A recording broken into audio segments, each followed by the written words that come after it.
I Hate Politics is a podcast about a human activity we love to hate. I'm Sunil Dasgupta.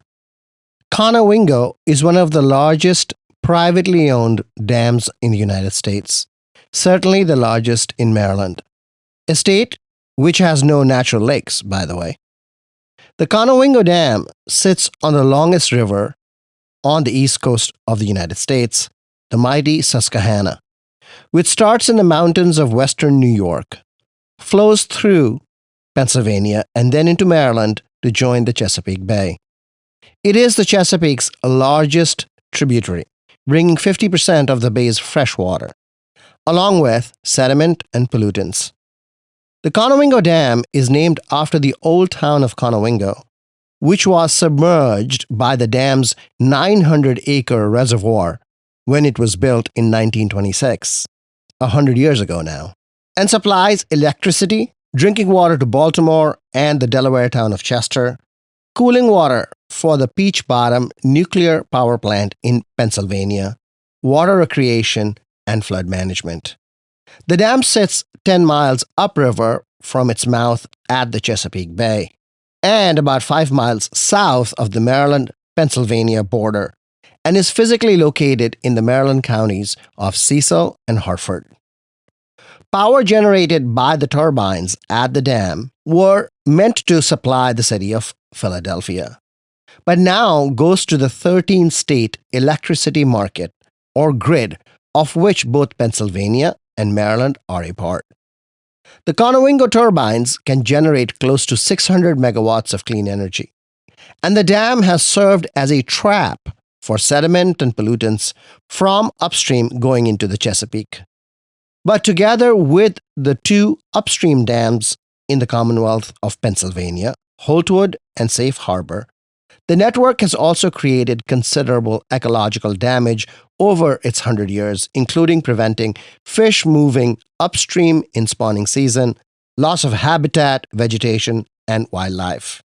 And in the last decade or so, the sediment buildup in the reservoir behind the dam has grown so much that it is no longer an effective trap for sediment and pollutants, especially during large storm events.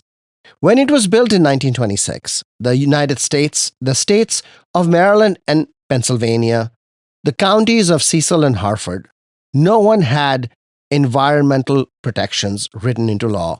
And frankly, there was not even scientific awareness of the damage. But in 2014, the 50-year federal license for the Conowingo Dam came up for renewal, and it has taken 11 years for the state of Maryland and the dam's current owner, Constellation Energy, to come to a mitigation agreement, the Conowingo Settlement. Also parties to the agreement are two watershed protection nonprofits, part of what is known as the Riverkeeper Network. Ted Evgenidis is the Lower Susquehanna Riverkeeper, and Robin Broder is the acting executive director of Waterkeepers Chesapeake, a coalition of 16 watershed protection organizations, and they joined me to explain why the Conowingo settlement is a big deal. Some of the conversation applies more broadly to the nature of politics itself. The negotiations that Evgenidis and Broder were part of, alongside the state of Maryland and Constellation Energy, have been going on for years on end, and were conducted in private. There are also questions about what will happen next. But whatever happens, it is clear that the new agreement will be better than what existed before, when the dam owners had no special obligations to environmental protection. For more, stay with us. I Hate Politics is brought to you by UMBC's Political Science Program, where you'll learn to shape public policy, impact communities, and function at the center of modern society. Learn more at shadygrove.umbc.edu. You save yourself, but don't let me go, don't let me go.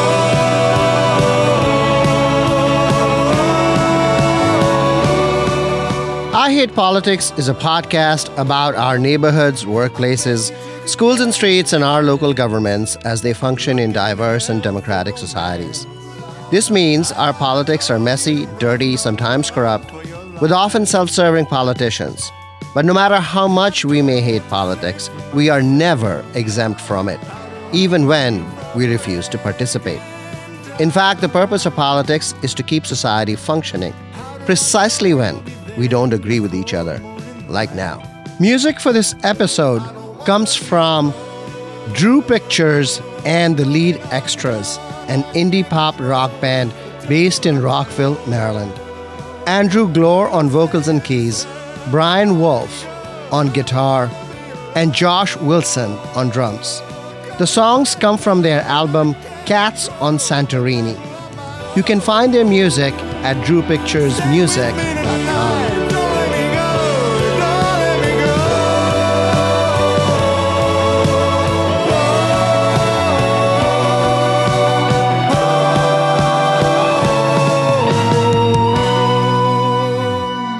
Robin Broder, Ted Evgenides, welcome to I Hate Politics. Thank you. Thank you. The state of Maryland last week announced a settlement with Constellation Energy, the power generator, over Conowingo Dam and Hydroelectric Project. Can you describe the settlement? Well, it's a long history on how we got to working on this the past 2 or 3 years.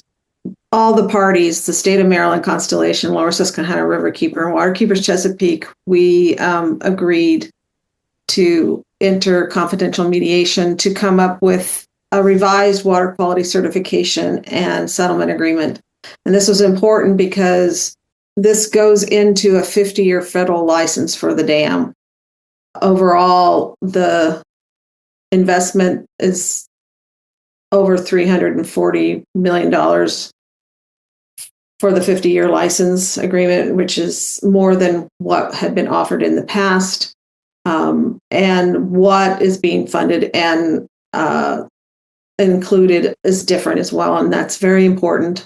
And a lot of the payments are upfront so that some practices and projects can get going sooner rather than later. So we can start seeing some improvements in the aquatic species populations and the habitat restoration and the water quality. So this is a very long process. We've been involved for 16 years. My predecessor, when he got involved, was around 2009. Back then, we were looking a lot at fish passage and making sure that these fish lift operations were adequate enough to get fish and move them upriver. And for a long time now, we've seen dwindling results over the years as far as how many fish are moving upriver. Since 2014, when the dam was up for relicense, the state of Maryland was looking for a particular study revolving around, how the dam was impacting the lower river. And it took a while to get the study, but they finally did get it, and they issued a water quality certification. One thing that we saw was that it didn't really address what was happening behind the dam, sediment or nutrient scour. I mean, we know that the dam, as it's been throughout its history, has historically been able to trap sediments and nutrients and other pollution. And given the dam has been there for 100 years, it's come to the point now in the last 10 years that the reservoir itself, there's no trapping capacity left for sediments or nutrients. And given that, we're seeing pulses of that pollution enter the Susquehanna River and the Chesapeake Bay from Conowingo Dam due to its unnatural timing and delivery of those sediments and nutrients. Ted's website and also ours, but he has a really good timeline of events broken out simply. When this dam's license came up for renewal in 2014, it was sort of a once in a lifetime opportunity for the state of Maryland to get conditions to protect and restore water quality and fisheries and habitats. And they have the authority under the Clean Water Act to do that under the 401. To issue a water quality certification, which they did after lots of delays in 2018. And our organizations did appeal that for mostly because we didn't feel like it still didn't address the sediment buildup behind the dam. I would like to know what the difference was between what the state said and what you wanted. Constellation had filed a variety of legal challenges. And then in 2019, the state and Constellation had a settlement agreement. That settlement agreement was submitted to the Federal Energy Regulatory Commission to be put into the license. That's what FERC did, which was not according to law. They're supposed to incorporate the water quality certification. In the settlement agreement, Maryland said they waived it. And so our organizations then sued FERC to say that they should have included water quality certification at the end of 2022. The DC Circuit Court agreed with us and said that Maryland cannot waive a water quality certification they have already issued. It restarted this administrative appeal process that began back in 2018. And so there was like, well, how do you do that 5 years after the fact? Yeah, how do you do that? Well, the state updated science and data. There was a public comment period in 2023, and our organization submitted supplemental briefs. So I know this is a confidential negotiation that you had. What were you negotiating over? Money? Yes.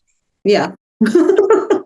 Essentially, how much Constellation would pay environmental organizations to do the cleanup? Not necessarily us. This is a state action. The dam is within Maryland. Maryland's the regulatory body. The dam gets relicensed by the Federal Energy Regulatory Commission, but the state at the end of the day is going to make sure that the dam is compliant with water quality standards, that they are doing all that they need to do to meet those standards. The state at the end of the day is going to be the receiving body for these funds. The state will be implementing all of the projects with assistance from other agencies, with assistance from other nonprofits. For example, like the mussel hatchery that the state is doing, a lot of that's being led by MDNR, Department of Natural Resources. Maybe not necessarily MDE, although they're certainly involved. So our organization is getting a little bit of oversight funding to help us with making sure that the next 50 years, that every single year, what gets done. And if studies are out there that need to be looked at, that we have the ability to do that. So we'll be able to attend meetings with the state, with Constellation on an annual basis to make sure that the money that's... Yes, you'll go to a meeting and you'll say, well, we don't agree with this use of the money. And the state will go, we think this is a better idea. And now what? Yeah, and unfortunately, we don't have any veto authority. We don't have any power. So if the state comes to us and says, here's a slate of projects, our feedback's going to be very valuable. We bring to the table not just Robin and I, but we bring to the table a lot of other experts. Constellation is required to maintain a website with the things that aren't confidential, but all the reports and things that they have to submit to MDE. There's a timeline of studies to look at new technologies that are coming out because, it is a 50-year license. Speak to the projects they have to do. Constellation and the state separately. One of the first things we looked at was fish passage. The fish lifts were operating. There's two mechanisms at play. One is the hopper, which is sort of in the middle that raises and lowers, and the fish go in, and then they have the ability to go up and over the dam. And then they call that the east fish lift. The west side of the river, they have a west fish lift, they call it, but it's more of a trap and transporting kind of operation. So in 2020, they realized that they were seeing invasive snakehead and blue catfish, and they were entering the hopper on the East Fish Lift. And once they saw that, the resource agencies like U.S. Fish and Wildlife Service, they came in and they said, listen, he said, we have to stop this because they wanted to stop these invasive species from going upriver.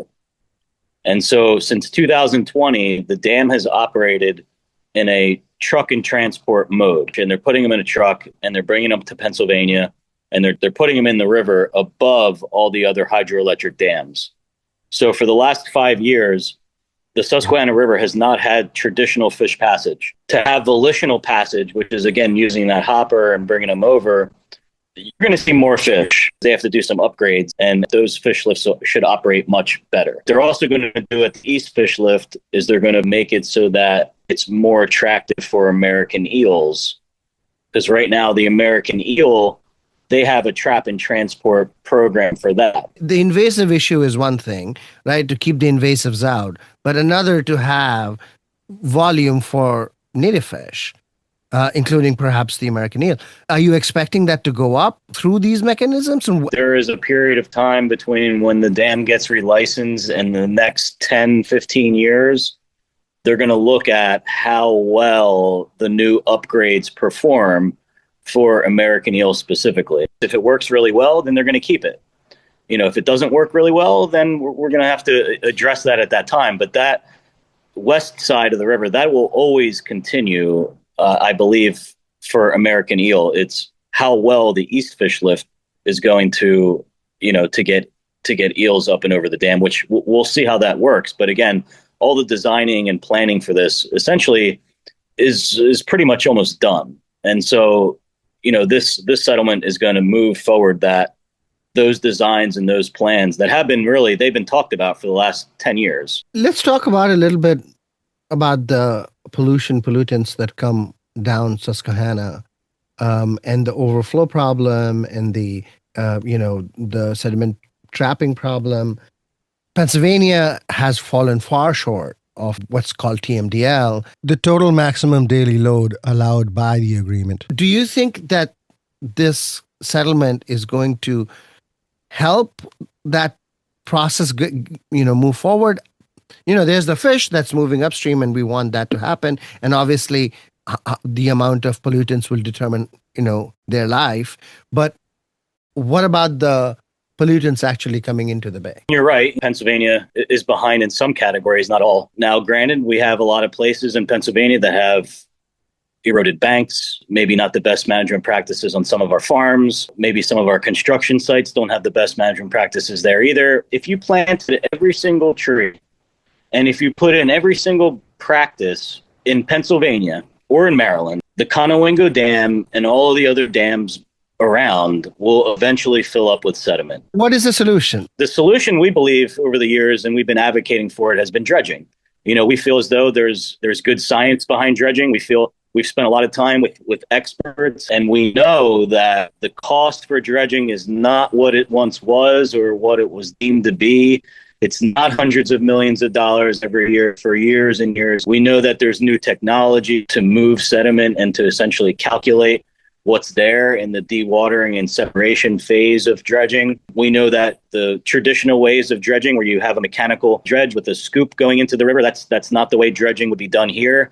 There's a hydraulic dredging, there's injection dredging, which leaves us with a very minimally invasive way to go into the back of that dam, go into the reservoir and dredge in a way that's not going to affect habitat near or water quality downstream. It's a very contained and efficient way to dredge, remove sediment, and then also dewater and separation. The other piece to this too, which can sediments and what lies behind the dam be turned into cement clinker, lightweight aggregate, bricks, helping with living shorelines, acid mine reclamation. There's a lot of coal behind the river. Rather than going mining coal, there's who knows how many tons of it behind the Conowingo Dam, the Safe Harbor Dam, the Holtwood Dam, which is marketable. It's a marketable product. It's bituminous coal.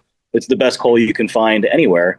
Not saying we're proponents of burning it, but if it's going to be burned and it's not going away tomorrow, you might as well take it from someplace that's going to be a renewable source for it. Since there's a market for this, the state won't be responsible much more than what it would be for the initial investment and the initial upfront costs, and in partnership with private investors. So that's what we believe should happen, is a full dredging program, which could last 10, 20 years, 30 years. It doesn't have to be the entire length and term of the license. It only has to get us to a place where we take the bathymetry of the dam's reservoir back to a previous historic level that still has the ability for the reservoir to trap and retain sediment. Does the settlement include dredging? It does. It includes a pathway for dredging. There's funding obligations for dredging. Again, the state's going to have to do a lot of studies. The Army Corps of Engineers is doing a major part of the study right now to look at the viability of dredging and how it could potentially be credited. Can the state potentially get credit for dredging? Right now, the state and all the other Bay states are getting credit for planting trees, for stream restoration. In this case, the state's going to want to know that if all of a sudden we're going to be dredging millions and millions of tons of sediment, that they're going to be able to get credit for the nutrient and the nitrogen and phosphorus that's attached to that sediment. Who's going to give credit? Well, that's the idea. If you and I were to go behind the dam today, and me and you were to go and we were to scoop out 1 million tons of sediment, and you have different pollutants that are attached to that sediment or suspended, within the reservoir itself, where we're taking out those nutrients. How is the state going to credit themselves for doing that work? Who is doing the crediting? Is this the EPA now? The Chesapeake Bay program is the entity that is in charge of coming together. They have a scientific technical advisory committee, and they put their heads together and they figure out, you and I take out 1 million tons today, what would that result in terms of nutrient reduction? And so that's what the state really wants to see. There's no mechanism for this to happen right now, and the state has to figure that out alongside the Bay program. Right. The states all have their watershed implementation plans, and then there's a separate one for Conowingo Dam. States like how much pollution needs to be reduced. And so if you're doing things like dredging or freshwater mussels or other kind of restoration projects, you want to figure out what's the reduction in pollution so that they get credit for that they'd say, okay, we're going to do this, so it's going to reduce this much pollution. Right. So what does credit mean here? That they did their job, like gold stars? No, it's more like the number, like how much pollution is being reduced. An agreement on if you do this certain kind of practice, it's going to reduce nitrogen or phosphorus or something by a certain amount. It's just bragging rights, right? So you're going to say we did this. No, it's not bragging rights. It goes into the calculations of how much pollution is going into the bay. And so you want to have those numbers be very specific. And because if you can reduce the Conowingo, you can allow more pollution elsewhere. Is that the deal? It wouldn't be a nutrient, like there could be a way. Let's say there was no money available for dredging, or that you had to create a nutrient trading program, which is something that we're not favoring. But no, in this case, this is all just about the credit. This is not about nutrient trading. It's about receiving a credit for work being done. Just the same thing, like if you and I were to go out and to restore 5,000 feet of a stream, and you're going to get X number of credits or X number of reduction in nutrients, X number of reduction in sediment, and then given that project was complete, that project and those reasons will be put into the model, which will go to say, oh, we have X and Y reduction because, Ted and Robin did this stream restoration project up in Pennsylvania. Now we know that 1,000 pounds of nitrogen is no longer going into the Chesapeake Bay. Constellation is paying this money, $340 million or so, and they're paying a lot of it up front. That is their commitment. Their commitment is not going to change here on after based on how much dredging costs or doesn't cost. That's Maryland's headache now. They are responsible for paying what's within the settlement agreement, which I think after 20 or 25 years comes out to something close to $20 million. And if dredging costs more than that, then we're gonna have to secure some more funding, which we're gonna have to look at that. We know there's bipartisan support for dredging. We know that. We've spoken to local elected officials. We understand that if you talk to anyone on the Eastern Shore or anyone down in the Bay, they're going to say, what are you doing with Conowingo? We need to dredge it. We need to get that stuff behind the dam out of there because they see more pulses of that pollution coming down and into the bay, which affects their livelihoods. It affects their ability to go out and catch fish or collect oysters. The state of Maryland, the Riverkeeper Alliance organizations, you got X. What do you think you had to give? I hesitate a little bit because it is confidential and how much we can talk about without our attorney being here. Obviously, we'd always like more money. Are there some compromises that you were able to make outside of money? I don't know how much we can get into the details of what we didn't get because that would be confidential, but we feel very strongly that we got a very good deal for the Bay. And, some of the things that maybe we didn't get in part of this settlement could be looked at in the future. So, for example, the flow regime, there are provisions in the agreement that allow the flow regime to be looked at later on. Explain what flow regime is. How much water it lets out? How much water it lets out, but how often, how frequently, how much can go, during a specific period of time, How much can they go up and down during a specific period of time? Some of the provisions we have now in the agreement allow that to be looked at later on. If new things happen later on, especially right now, we're looking at these other hydroelectric dams like Safe Harbor and Holtwood. If things can be improved upstream, we believe and we hope that, things can maybe be better improved downstream. So there's provisions there that allow things to be looked at, in the future. If we happen to find out that things need to be tweaked or altered, there's opportunities for us to go back to FERC, to go back to the dam owner, to go back to the state and say, hey, wait a minute. The problem with dams, obviously, is if it rains a lot, they'll let a lot of water go. Port Deposit has been evacuated a few times when there have been big storms. Is that something that If we get another Agnes storm tomorrow, most likely you're probably going to hear the alarm bell saying Port Deposit needs to evacuate. So there's nothing really much you can do about that. However, the state is getting money. One of the biggest provisions in the settlement and in the water quality certification is the sums of money that the state gets annually for projects.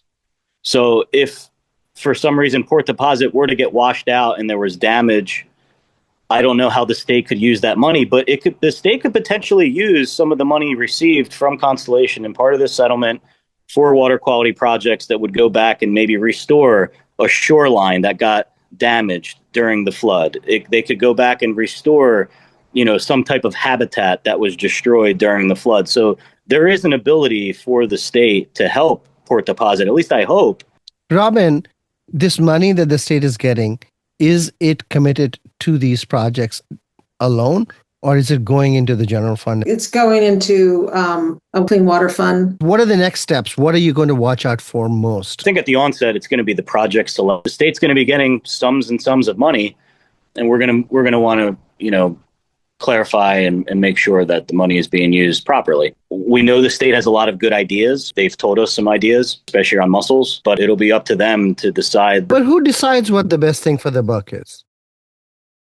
A lot of DNR will be involved in the selections. They already have, a few years ago, State of Maryland invested $20 million in for upstream projects, and that was being administered through the Susquehanna River Basin Commission. So they already have some projects that have been funded through this pay for performance model. They're looking at that model and looking at those types of, whatever those projects were, to see if, replicate those or do more of those. There'll be a lot of input from the scientists on the state side, and from our side, our experts can weigh in as well. Biggest takeaway, I think, for anybody is to understand that these aren't normal Clean Water Act permitted facilities where they have to get a new permit maybe every 5 years.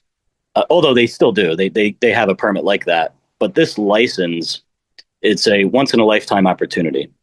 And so for the last 50 years, Constellation didn't really have a lot as far as terms to protect wildlife, aquatic life, habitat, the flow regime, dredging, trash management, mussel, all the things that we have in this settlement. For the next 50 years, now they have to address all these things. All these new conditions, we will see improvements. And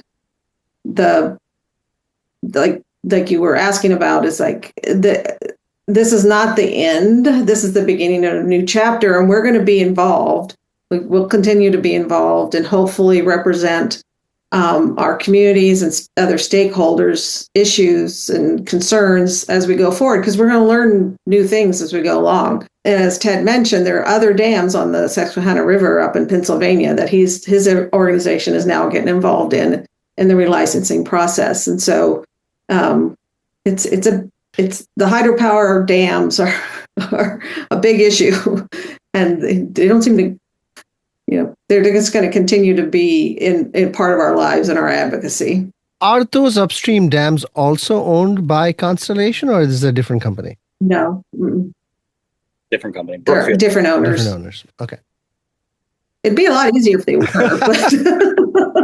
but no. The owner's name is Brookfield.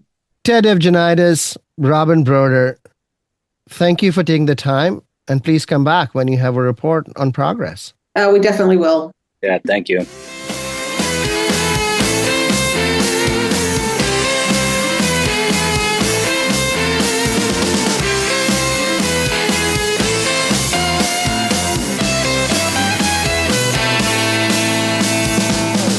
Golden lovely, keep me running. Everything's perfect. That's all for this episode of I Hate Politics, where we aim to stem the decline in local news by working with community voices. Don't forget to tune in to our Tuesday morning news analysis. I Hate Politics is produced by me, Sunil Dasgupta, with support from the University of Maryland, Baltimore County. I direct UMBC's political science program at the universities at Shady Grove in Montgomery County, where, among other things, we explore and learn about politics, government, and society close to home. Music for this episode comes from Drew Pictures and the Lead Extras, an indie pop rock band based in Rockville, Maryland. Andrew Glore on vocals and keys, Brian Wolf on guitar, and Josh Wilson on drums. The songs come from their album Cats on Santorini. You can find their music at drewpicturesmusic.com. If you want to share your music on the show or know someone else who might want to, please email us at producer@ihppod.org. I hope you'll subscribe and share the podcast as we bring you stories about politics close to you and to your home. See you next time. I'm your